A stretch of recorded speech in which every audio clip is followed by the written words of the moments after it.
Hi, it's Boycie here, Brent Boyce from FarmWise LIC in Tasman.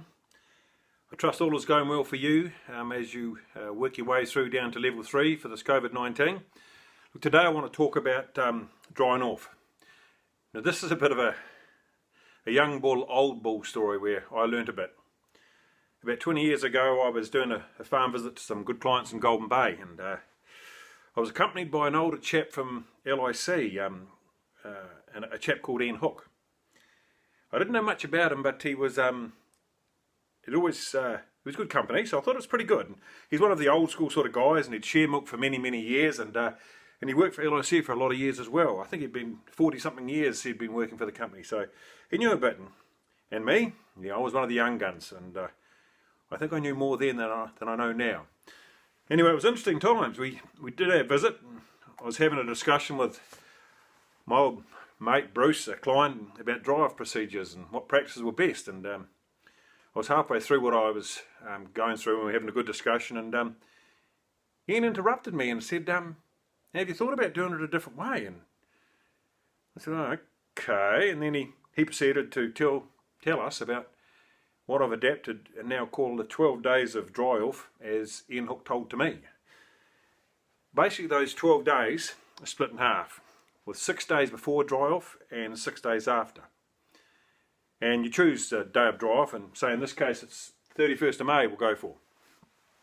And days 1 to 3 are then the 26th to 28th of May. So over these 3 days, day 1 to 3, the 26th to 28th of May, graze the 3 paddocks on the farm that could do with a decent chew out before dry-off. Now it's a good idea to identify those paddocks well in advance, say maybe in the last round, and say what are the 3 paddocks I'd like to really chew out. So day 1 to 3 we identify those paddocks. We graze these paddocks just like normal, even leave a scruffy residual, and we just feed and milk the cows like normal. Days 1 to 3 are dry off. Now days 4 to 6, that's when it gets busy. That's the 29th to 31st of May. Over these next 3 days, you put those cows back into each of those 3 paddocks, the ones you've just grazed. They've got plenty of space, and they can take those residuals from say 1800 down to 1000 if needed. And remember, this is a low ME feed, the lowest quality, with little milking quality in that sward. Give them ad lib hay or straw, as much as they can eat, plenty of water, and milk them just like normal. Now if you must drop to once a day, you've got to do that before the 15th of May, no later. No green grass or milking feed of any sort. They need a short, sharp dry-off, a rapid change. On the 31st, just do your normal dry-off procedure, following your SAM plan, your dry cow therapy, your teat seal, etc. You've got a plan. Now days 7 to 9 are the days immediately after dry-off. That's the 1st to the 3rd of June. Hold the cows on plenty of hay, straw and water. Avoid giving them any quality feed. And avoid going anywhere near the cow shed. We don't want to start stimulating the milking again. And days 10 to 12, these are 4 to 6 days after actual dry off. Start introducing them to their winter feed. This is feed, milk, normal. Days 4 to 6, feed dry, milk normal.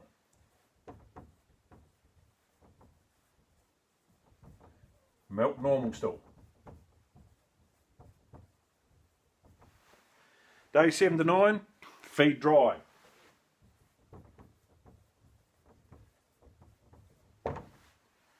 And day 10 to 12, winter feeding.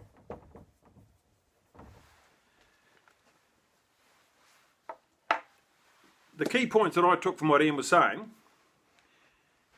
was that plan your dry-off around your worst paddocks. Give the cows plenty of room and no milking feed. Give the cows a short, sharp change to their diet.